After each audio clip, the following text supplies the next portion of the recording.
Anfas Villa Gimelli ha sistemato con l'aiuto del comune di Santa Margherita Ligure e la collaborazione dei Pi Istituti un piccolo alloggio in pieno centro, un appartamento didattico diverso dalla famiglia e dalla struttura proprio accanto a servizi e attività. Ad oggi siamo riusciti ad organizzare 5 gruppi, coinvolgendo una ventina di persone, ragazzi e giovani adulti. Sono qui del territorio e hanno una disabilità medio e lieve e sono accompagnati in questo percorso da 1 o 2 educatori ad gruppo.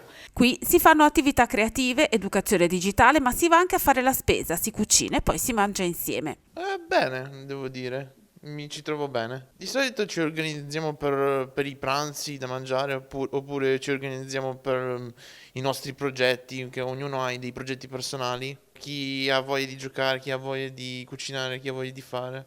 Forse era questo il sogno di Maria Luisa Menegotto, che 65 anni fa fondò Anfas a Roma perché aveva un figlio disabile e iniziò con altre madri come lei a provare attraverso laboratori a farlo uscire dall'isolamento che la disabilità porta con sé. Il senso dell'appartamento è proprio questo. Questo favorisce veramente una riduzione dell'isolamento sociale e favorisce nuovi legami, nuove amicizie.